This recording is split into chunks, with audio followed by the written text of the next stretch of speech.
광원대학교 2017학년도 수시대비 모의논술 인문계열 문제 보겠습니다.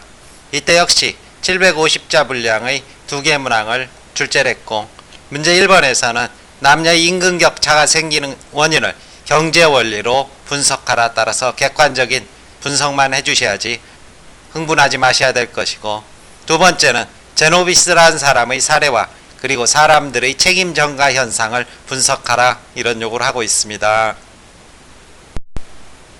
각 문항별로 서술 방향 확인하겠습니다. 문제 1번에서는 가히 현상을 나, 다, 라를 활용해서 유추하라, 이런 요구를 하고 있고, 제시문 가에서는 남성과 여성의 임금 그리고 내국인과 외국인의 임금을 비교했을 때 남성이 여성보다 그리고 내국인이 외국인에 비해 평균 임금이 높은 현실을 보여주고 있고, 현상의 원인은 제시문 나로 봤을 때 재화와 서비스의 희소성이 경제적 가치를 결정한다, 이런 말을 하고 있는데, 결국 이것을 임금에 적용했을 때 남성과 내국인 노동이 여성과 외국인 노동에 비해서 전문성이 높고 따라서 희소성이 높다, 이렇게 볼 수 있을 것이고, 제시문 다에서는 공급과 소비 균형이 깨졌을 때 가격이 조정된다, 이런 말을 하고 있는 만큼 수요량에 비해 여성과 외국인의 노동의 공급량이 남성과 내국인에 비해 많다, 이러한 식의 설명. 그리고 라에서는 문자 교육의 기회, 이것이 바로 노동 서비스의 질을 결정한다고 본다면 공급 당사자의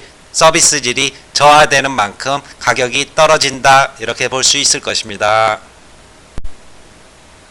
문제 2번에서는 제노비스라는 여성이 살해되는 동안 38명의 목격자가 보인 책임 전가 현상을 나다를 토대로 해서 비판하고 라를 통해서 극복 방안을 서술하라, 이런 요구를 하고 있는 만큼 제시문 나를 토대로 해서는 아리스토텔레스는 중용과 실천의지를 강조하고 있는 만큼 당시 대중들이 보인 실천의지의 나약함을 비판할 수 있을 것이고, 다에서는 인간은 거스를 수 없는 도덕법칙, 즉 내면에 선천적으로 타고난 선의지와 실천의 이성을 가지고 있는데 이것이 부과한 도덕명령을 수행하지 않은 비양심적 처사로 역시 비판할 수 있을 것이고, 따라서 제시문 라에 따라서 결리 사이 이로움을 봤을 때 먼저 의로움을 떠올리라는 이 구절을 토대로 해서 올바름이라는 도덕적 가치를 먼저 중시하는 자세가 필요하다. 그리고 불교의 인연설에 따라서 모든 존재의 상호 의존성과 인과성을 한 번쯤 되새겨 본다면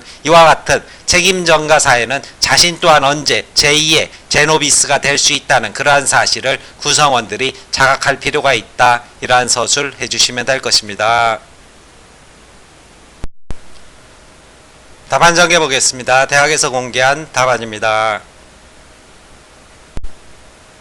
문제 1번입니다. 제시문 가에서는 2012년에 조사한 남성과 여성의 임금 그리고 내국인과 외국인의 임금을 비교한 결과를 요약한다. 두 조사 결과가 공통적으로 제시하고 있는 현상은 집단 간 평균 임금의 격차인데 남성이 여성보다 그리고 내국인이 외국인에 비해 평균 임금이 높다.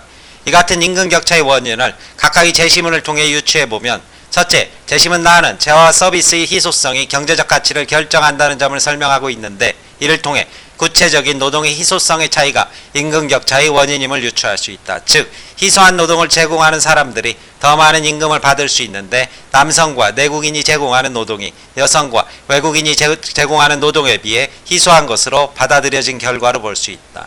둘째, 제시문 다는 공급량과 소비량의 균형이 깨졌을 때 가격이 조정된다는 점을 설명하고 있는데, 이를 통해서는 시장에서 요구하는 수요량에 비해 여성과 외국인이 제공하는 노동의 공급량이 남성과 내국인에 비해 상대적으로 더 많기 때문에 이 같은 결과가 나왔다고 유추할 수 있다. 즉, 공급 과잉으로 인해 여성과 외국인의 노동에 대한 시장 가격이 하락한 탓으로 볼 수 있다.